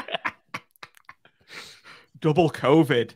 It was quite good for a change to go right down to the front, wasn't it? And Eddie was with us, wasn't he? Yeah, we had I think Eddie enjoyed it, did he? Because he gets so close to players. But we had the almost last minute winner right in front of us, and I remember you saying, I remember actually said to you, "This is really boring, this game," and like you said, yeah, the only thing that'll liven this day up is a last minute winner in front of the away fans, and it happened. Was it Bowler again? Great work by Jerry for the assist, because he'd come on and then. That's right. But in that first half, we could have been 3 or 4 up. They really didn't know how to handle us. We just kept winning the ball high up the pitch, and it was another one of those games where we were just wasting chances. I think CJ found every way possible to bugger up a chance in the final third. But yeah, it was just that moment, was it? It was a great moment. And obviously, where the tunnel is, the players obviously go right down where the away fans are. So they came out to that noise and they went into that noise at the end as well. I think Grimmy made another good save at the end as well, didn't they? Nearly equalised. Oh, he did, yeah. I think a good point, that, Tom. How many games has there been where Grimmy saved us in the dying embers of a game this season? It'd be interesting to... Probably nearly as many as where we've conceded in the last minute and lost points. Yeah. Sheffield United was definitely one, because he was an absolute animal in that game before Keshi scored. He made like a near post save tipped onto the post in the second half. Sorry, it was phenomenal right at the start. We need someone who he loves a great save at Fulham as well. Do you remember when he did that? He did. He almost had like springs in his feet. Grimmy has 4.1 prevented goals, so he saved a 0.1 of a goal at some point in his season. I was just going to say, we need someone. I knew you were going to say that. That's what I was saying. Have you just made it up? Rumbling. Have you made it up? No. I just looked then on Opta. It's like that. That means like the expected goals assigned to each shot that he's then saved. So 4.1 above how many he's actually conceded. So he's back top 7 out of the keepers in Championship. You love a stat, you, Sean? I do love a stat, me, John. WFC prevented goal starts, whatever next. And Chris has said as well, he got the assist for Keshi as well, didn't he? Oh yeah, of course. Yeah. Big lump downfield. He did. Chris is pointing my house in a couple of weeks, by the way. You'll be blocked, Chris, if you don't grind down deep enough. I'm not happy with the finish. No pressure. No pressure at all. Where were we? Stoke away. Swansea at home, 1-0. Surprise, I don't remember it. Masterclass of John, showing why. Shocking. Yeah, because it was where Swansea basically just passed it around forever and eternity, right, yes, getting absolutely nowhere. I think their expected goals in the end of the game was 0.14, and we just completely... This showed the difference, the way that we can... Some teams will just have a system to press. Some teams will have a system to set off. This is where our adaptability came in, and we knew when to sit off, and we just sat off against Swansea, and we absolutely rinsed them. It was the easiest win I think I've seen us have. Yeah. It was like about... I'd love to see their passing stats. It was like a billion. To be fair, it's going mental there, manager, wasn't it? About saying they sort of played Route 1 football, and it was really... Right. But we just sat back, and when you gave the ball away, which you inevitably did, we just then hit you on the counter all the time. It was. I actually thought we played superb that game. Scrafton put out more chances than any game I can remember. Let Tim get a word in. Let Tom get a word in. Tim, go on, Tom. Sorry, I didn't know if I was breaking up. No. I remember Scram tweeting at the end of the game like the team holding up an imaginary trophy for the amount of passes that they've made. You got a lot of grief for that as well in the replies. Yeah. He's a secret Paul fan now for sure.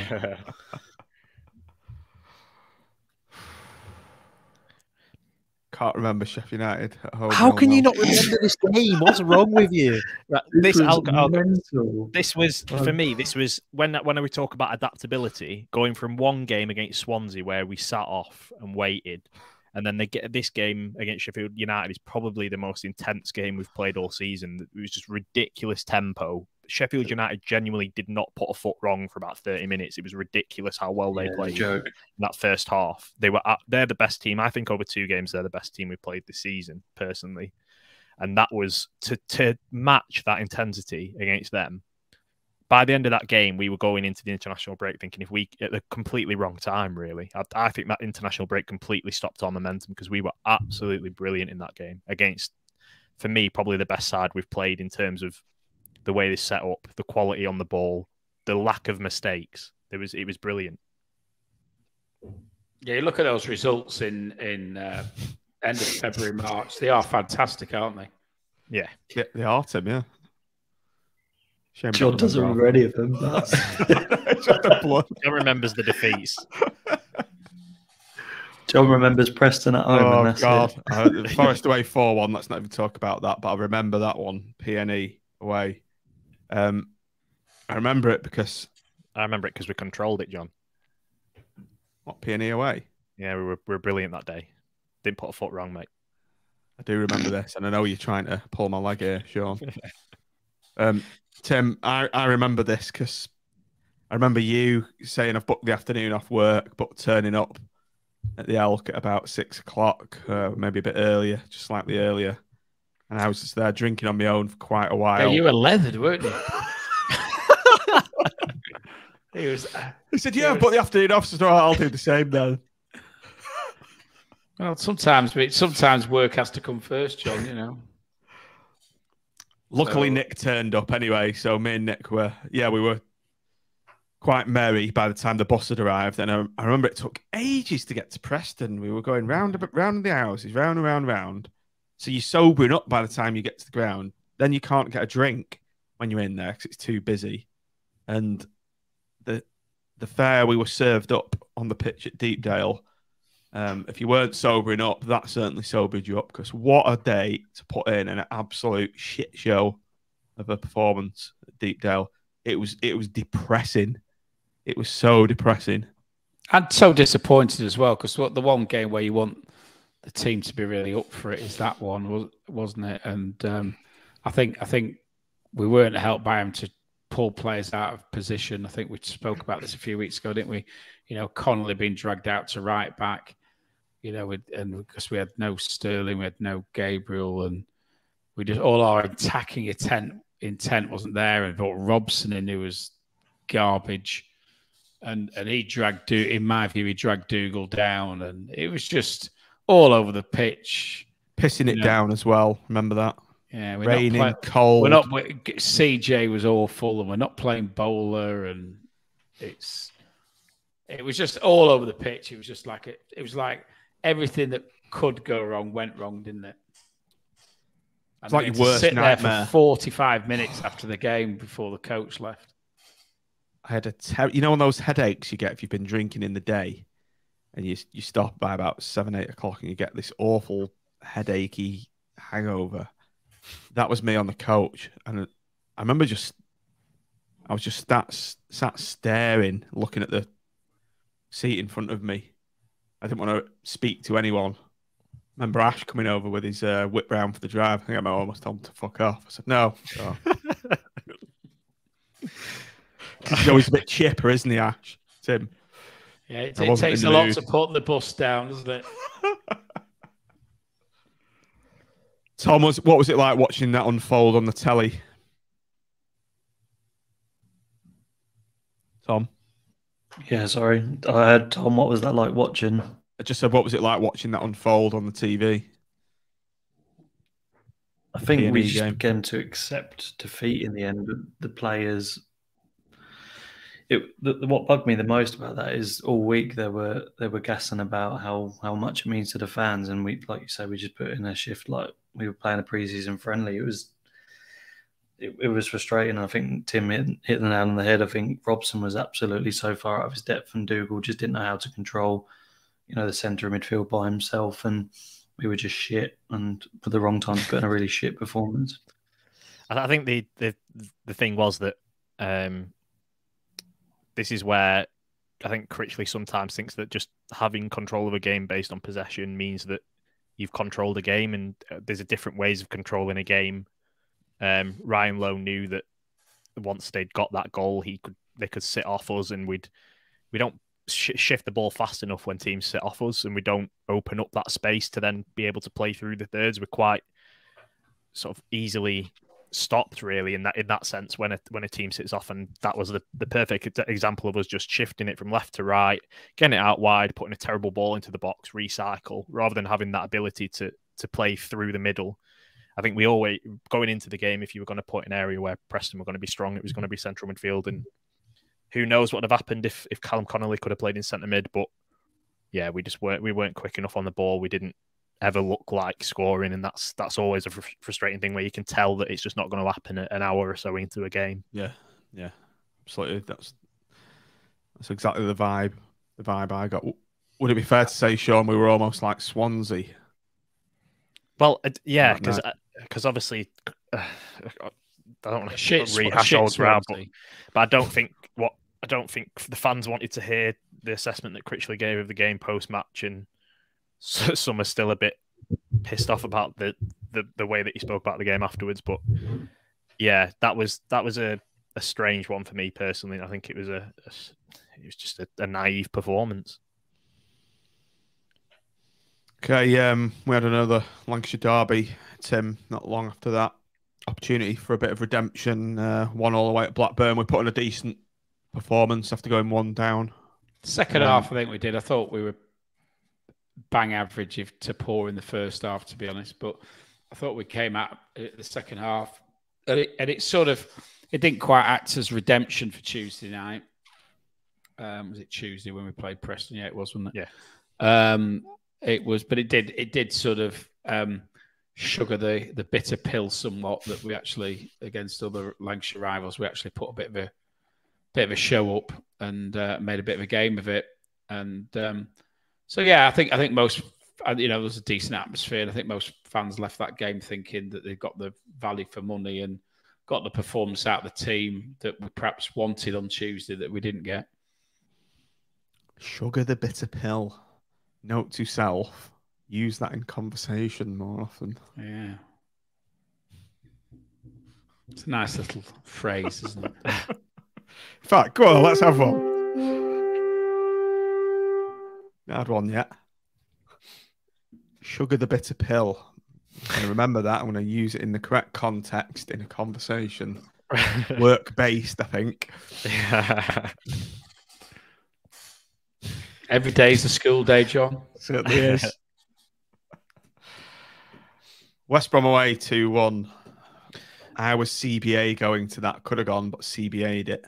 The one outstanding memory of this game, because to be honest, I was hardly paying attention to the game because it was a bit of a run-of-the-mill affair. No one really cared about the game on the pitch. Was the moment at the end when we conceded that late goal and the fans in the away end were the only ones making noise in the ground. It was this brilliant moment where Critchley kind of just stood there and watched the fans doing that. I think it was that realisation that, regardless of what happens on the pitch, that the supporters are always going to be backing the team and always going to be sort of there in the background. And I think that was quite a prominent moment, how he stayed there for a good couple of minutes. I think, Sean, just to endorse that, at the Player of the Year awards I went to last week, he spoke and he actually said that was his favourite moment of the season. Yeah, I'm not surprised. He was quite emotional about it. He was quite retrospective, I think, speaking after the game. He's looking out on this.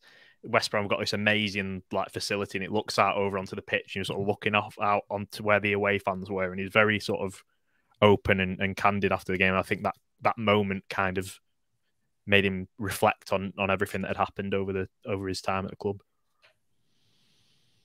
I think he referenced that on the preview show, actually, the official club preview show, which I've just watched. Yeah, it's quite iconic, the image of him.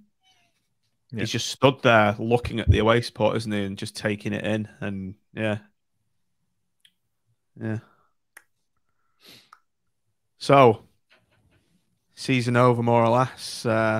Just trudging to the end of season, but we've put this in on the 18th of April, a mesmerising 6-1 home drubbing of Birmingham City, Tim. And when was the last time we saw 6 goals at Bloomfield Road? I mean, 2012, wasn't it? Against Ipswich. Ipswich. Yeah. And before that, the only time I could remember was when I think it was in the early 80s under Sam Ellis. Did we win 2 games back to back, like 6-0? We did. I think we beat Crewe 6-1 and we beat Port Vale 6-1 away. There you go, Stato. I've got the Tom of the 80s. I remember being mesmerised by those 6-1. And Port Vale was Paul Stewart's last game. Yeah. He scored a hat-trick and then we sold him for 200,000 to City. Yeah. Was it home, the Port Vale game? No, I'm pretty sure Port Vale was away and the Crew was at home. Yeah. It was 80. Didn't we beat Barnet in like 2000 and... We lost to Barnet when we took the biggest away attendance of all time because everybody. No, but we beat them in the reverse fixture. We beat them in the reverse fixture and relegated them, I'm sure. Yeah, we did. I wouldn't argue with Tom over that, Tim. No, but I picked. Rain Man, as I'm now calling him. I was actually at Barnet as well. Were you? Seriously, were you? Yeah, genuinely. I was. Seriously, I was there as well. I did ask my dad to go home at like 5-0. I said, please, can we go home? And I said to him pre-match, I think it was Kennedy in goal. I said, that keeper looks really good because he just signed on loan. Actually, going back to the Birmingham game, I picked a spanking game to go into the Heineken bar for a game, which was actually a different experience. But it was three goals at the south end of the first half, and then 3 in the north. It's like almost like your perfect division, isn't it? Because obviously sometimes all the goals end up at one end, and it was really good to sort of see us score a few. And Birmingham fans were a bit upset, weren't they? Of course, with their own team more than us. Just about. Actually, my main memory from this game is Sean going off on one at Lee Bowyer. Oh yeah, I can't stand Lee Bowyer. It's hate great. him, don't you? It's great. Lee Bowyer. He's staying on. If their assistant manager's just gone to Lincoln, but it looks like he's staying on for now. So we'll have another season of Lee Bowyer football, which is passion, desire, and then impromptu team talks amongst players because the manager doesn't have a clue what he's doing when they're 3-0 down in the first half. Oh, he came out early as well, didn't he? Remember? Yes, all that. Leave him to stew in the dressing room after a... Troy Deeney was speaking to players, wasn't he, trying to get them... He got them in the huddle, didn't he? And apologising to fans. Oh, my God. Which you don't like either, Sean, do you? You don't like that? Yeah, because it's meaningless, isn't it? It's after the game, it's so meaningless. They were literally the encompassment of everything that's just stupid about in football. And it's funny. I don't remember much about games, but I would just remember all the things that Sean hates. One of the worst parts about the afternoon as well was Dougal's shot not going in. That would have been the goal of the season. Of course. Oh yeah, that hit the bar. Yeah. A real festival of football. Oh, Connolly as well. The Connolly free kick as well. Yeah, because he was in that comment after the game where obviously Critchley come out and said that they'd been practicing free kicks in training a couple of days before, and he was like, well, I don't know why you bother, lads, because we never score one. And then Connolly scored and went over to Critchley and went, "You happy now, Gaffer?" And then just walked off. It's almost as bad goalkeeping as the Shelby one against Bristol City, wasn't it? It was bad, wasn't it? Jesus. That's a bit harsh, Tom. It was a good free kick. It was, but it was all right. Keeper's got to be saving that, though, hasn't he? I don't know. I remember saying to Eddie, he can hit these, Connolly. I don't know why. I said he can. I don't know what. He's had a few shots. What made me say that? Long distance shots, yeah.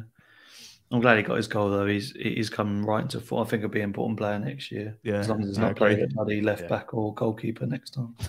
Well, he's Mr. Versatile. We can't. 1-1 away at Luton. I do remember this, and I took a lot of satisfaction at this game. I thought we were solid, and it was good to stick one up. Nathan Jones, he's one I hate, Sean. I saw him just run down the touchline like a mentalist after the referee about 5 minutes ago, keeping one eye on the playoff semi. Yeah, we matched their physicality, didn't we? They're an incredibly physical side. I think that the referee was abysmal in this game and the thing with Luton is that there's probably given the standard of officiating this season, there's probably been a number of games where they should have just given away multiple fouls and the referees just allowed them to play. It's a very thin line with Luton of what's a foul and what's not in the way they play. And obviously we got away with that one right at the end, which was never. I thought the goal was fine, to be honest. Yeah, that was never. But Alan Campbell was in midfield. He didn't get a yellow card, but he had 6 fouls in the game, I think it was in the end. So that kind of said a lot about the sort of game that it was. It's the Medine pen as well, obviously. Yeah. Remember that. They're playing tonight, aren't they? I've just looked it up. 1-1 into extra time, right? If this goes to pens, we'll quickly... They're not first leg, though. It's first leg. First leg. Oh, is it 90? Oh, it says 94 minutes. Yeah, it's out of time. It's out of time. Right. What to see? This is how football works as well. I wanted to see some pens. I was getting excited then. Fuck's sake. Where are we now?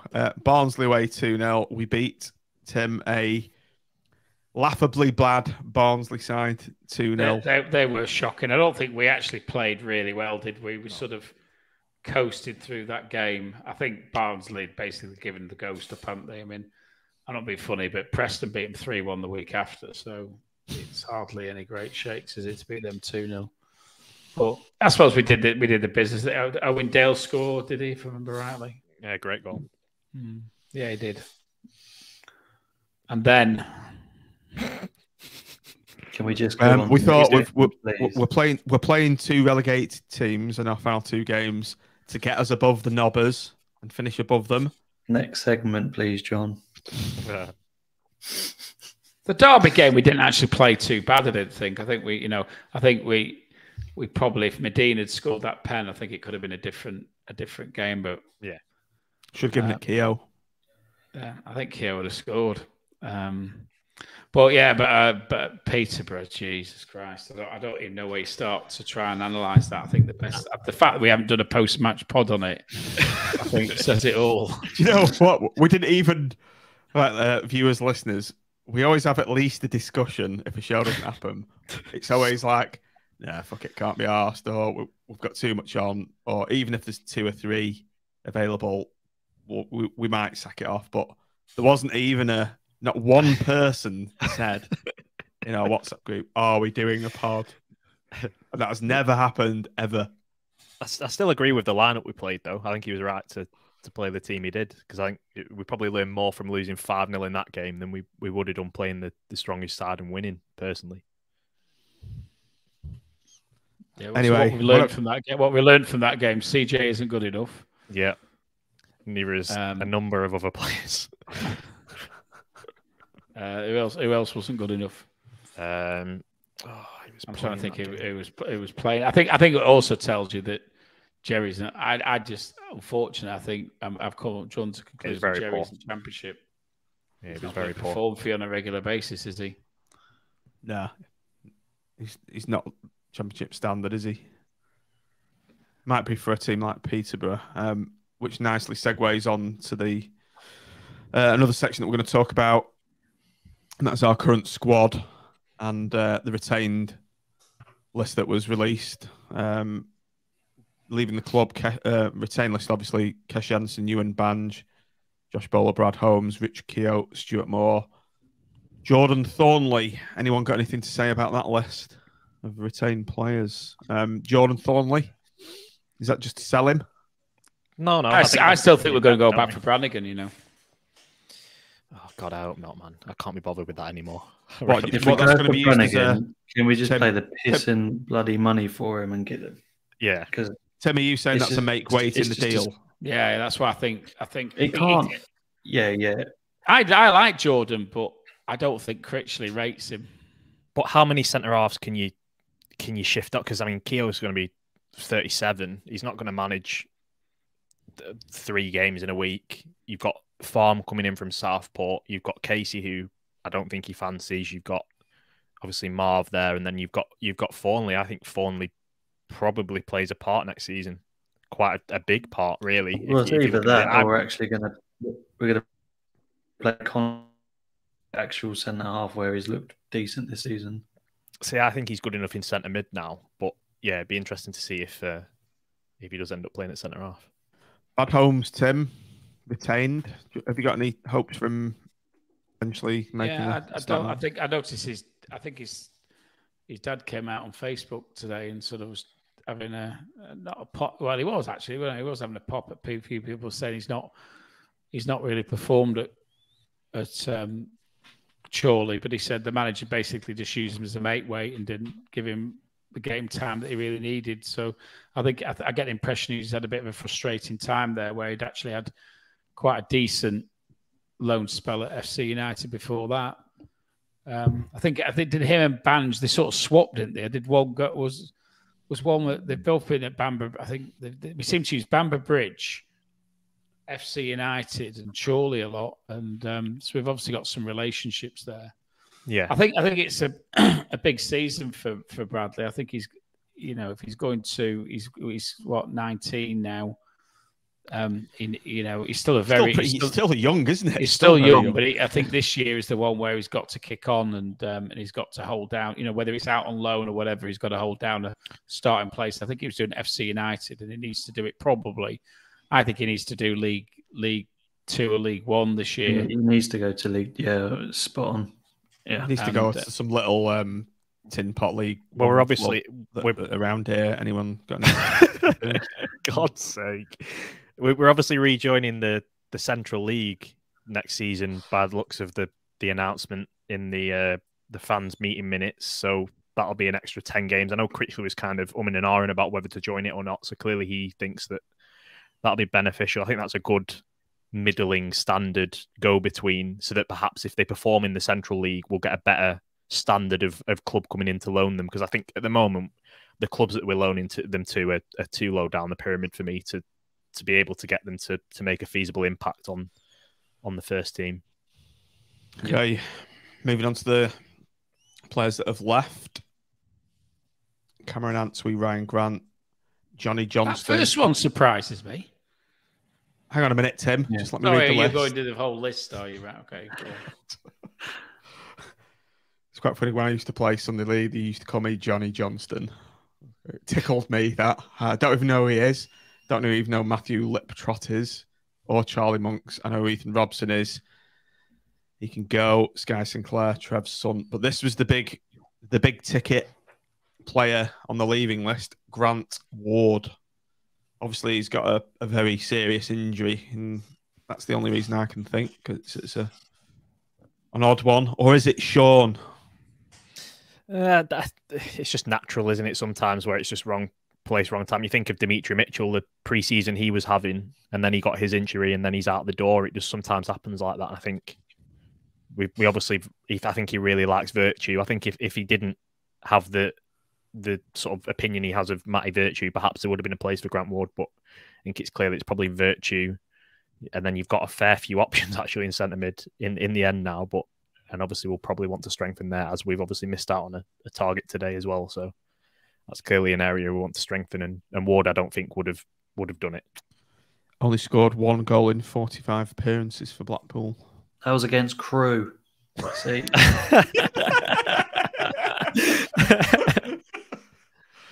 Tim and I obviously went to the Price of Football podcast live, and Kieran Maguire was branded by a chairman who wasn't a big fan of his work. Football finance is fucking Rain Man. We'll call you Blackpool's match recollection Rain Man, but without the F word in there. He came out with a fair few F words, didn't he, old Kieran? He did, yeah. He did. It impressed me. Turn the room blue. What was the one about? We probably can't repeat it here. The one about his.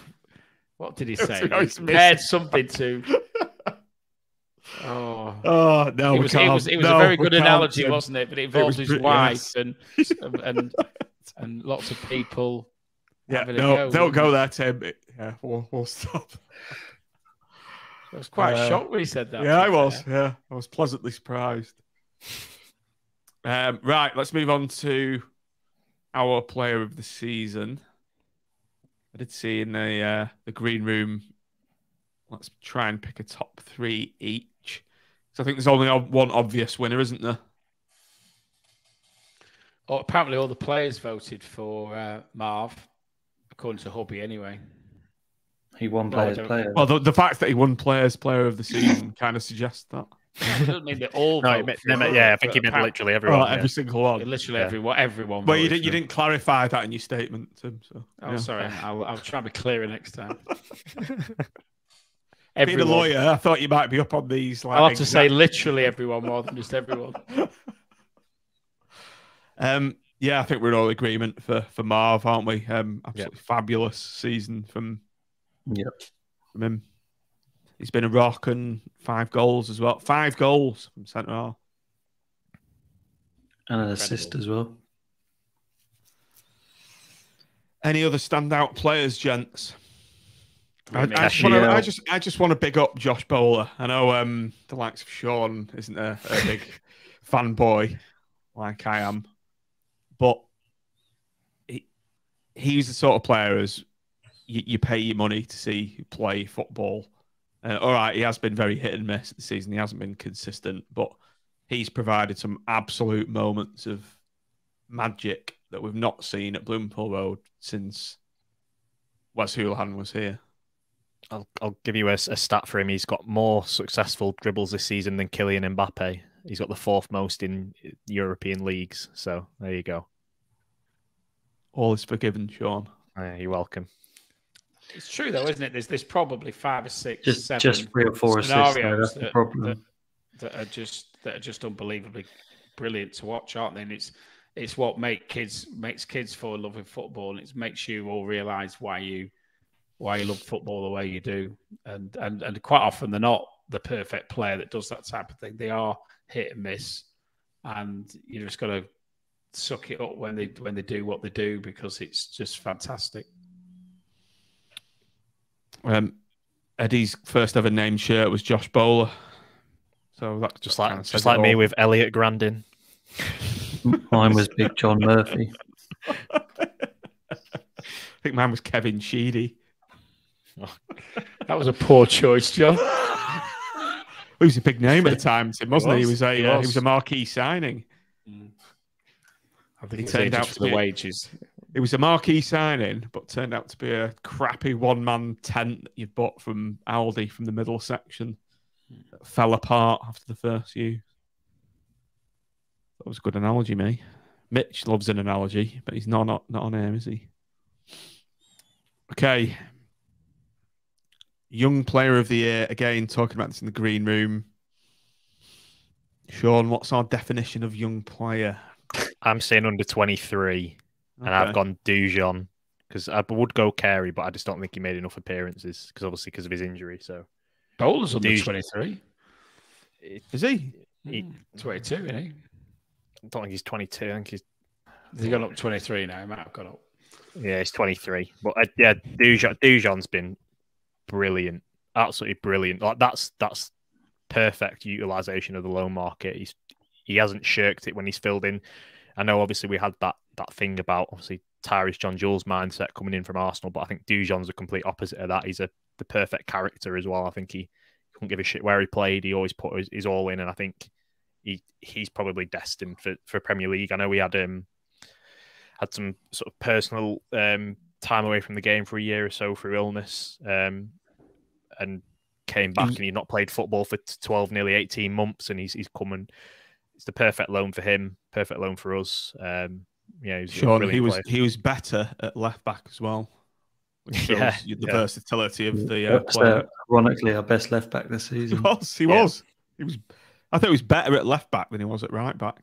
Well, we had Gabriel right back and him left back. We were class. We were. Yeah. So, Bowler or Dujon Sterling for your young player of the year? It's got to be Bowler, hasn't it? Let's be honest. Tom? I checked Grimshaw's age, but he's 24, so I think he's out of running. I am. I'm not going to slag off Bowler, but I'm not one to look at statistics as much as Sean, but is very is clearly a very exciting player, and he's got a lot to learn. But is, I don't know.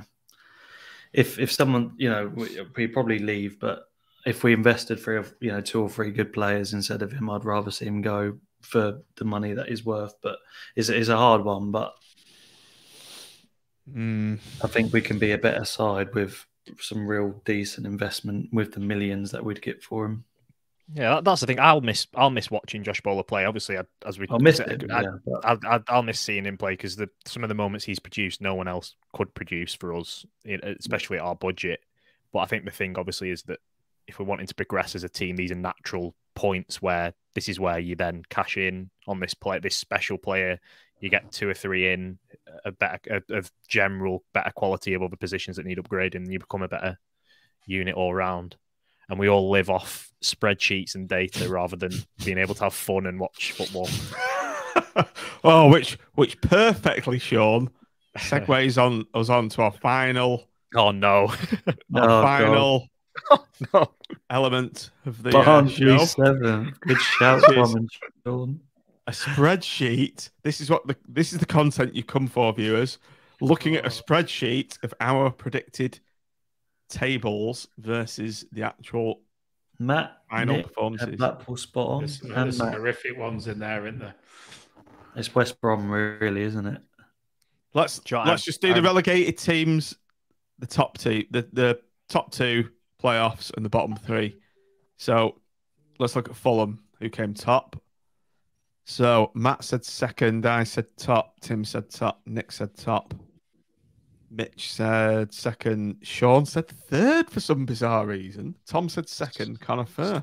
So Sean, you're the person who works in the professional sports industry as a reporter. You've seen some of the shite come worse. You've come seen worse. Some of the shite. Yeah, not my finest moment. Look at the Huddersfield predictions.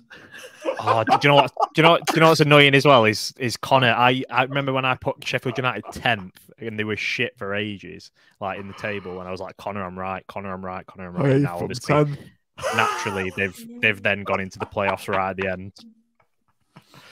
Did they actually finish 4th, Sheffield United? I think they did, didn't they? So, yeah. I got them spot on. Yeah. Spot on for me as well. Well, let's do this in order then. Bournemouth second. John got the Luton one as well, didn't you? You made a big play for Luton. I did. You made a big play for Luton before the season. They finished 6th. Yeah. That You were saying you were spot speaking on. to your mate who would think you were speaking to your mate about Luton. And you were telling us that that's it. They're on for big things. You were saying. I'll revel in the glow of getting that spot on, where everyone else was very far away from the actual result. Tim's saying they were 15th. Who came third then? Was it Huddersfield? No, we did abysmally on Huddersfield, but to be fair, God, they looked like they were going down. They hadn't spent any money, or they didn't look like they spent any money. Yeah. They signed Ollie Turn, for Christ's sake. Yeah, they sound like Lee Nichols and Ollie Turton, and they've turned into Ollie the best Turton is going to players be a ever. Premier League footballer, and we are still laughing about him. Yeah, me and Tom's Gabriel choice selection of him in the lineup every week. Gabriel's still better. Yeah. If Kornilenko has got a Premier League cap, then Ollie Turton can bloody get one. So. So we've got Luton, Huddersfield, Forest. Forest are the playoff team, aren't they? Yeah. We were all reasonably right there. Who was the worst with the Nottingham Forest prediction? Yeah. Who was the worst? Yeah, I can see that. I can see. I didn't have the job at this point. I've actually, infinitely improved my knowledge since taking on this role, John. After the show finishes, I'm going to write to Twitter and send them an anonymous message saying, hey, lads, Elon, have a look at this. This guy's got a tick. You sure you want that to... He predicted Fulham to be third, Elon. Yeah.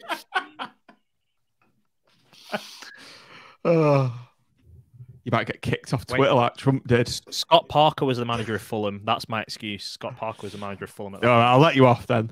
I'll let you off. Thank you. Okay, bottom of the league were Barnsley, and I think we all got this horribly wrong. Oh yeah, absolutely.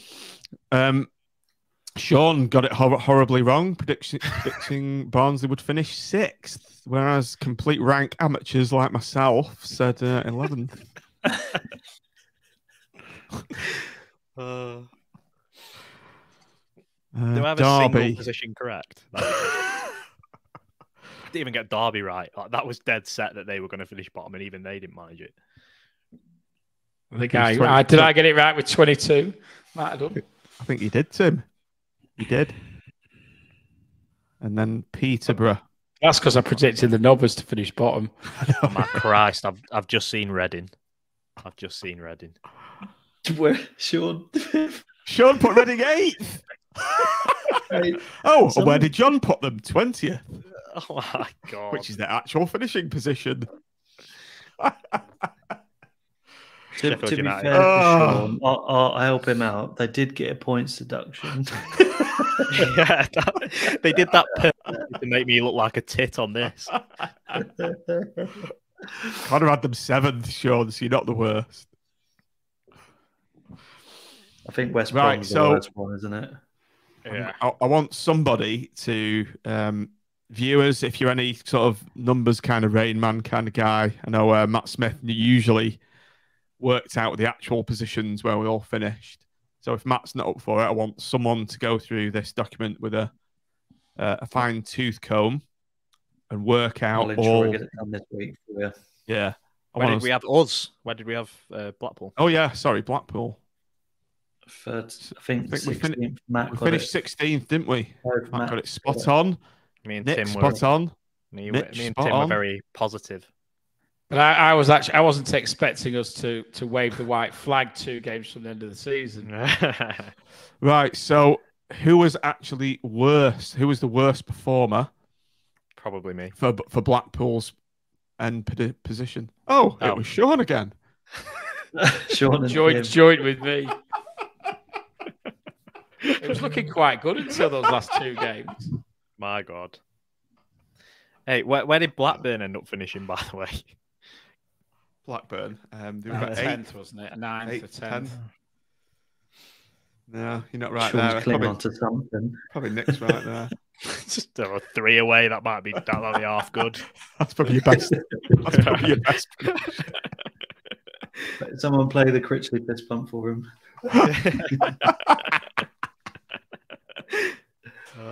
Oh dear. Right, on that note, I think we better call it a day, aren't we? We're on 2 hours. This has got to be. Well, we can't do another 2 hours on what we need because we need 9 signings. No, so we'll review that and we'll review the season ticket prices and all that extra stuff when we come back on the next pod. So yeah, we'll call it a day there, and obviously we'll work out these positions on this spreadsheet, so we'll know exactly who got the most points and who got the lowest. Yeah, so thanks ever so much, chaps. It's been a pleasure having your company this evening. Really enjoyed it. I will move rooms next time. And what we're going to do without football, anyway. All that remains to be said is thanks for watching, everybody. Thanks for downloading. And up the pool for next season. Up the pool. Pool.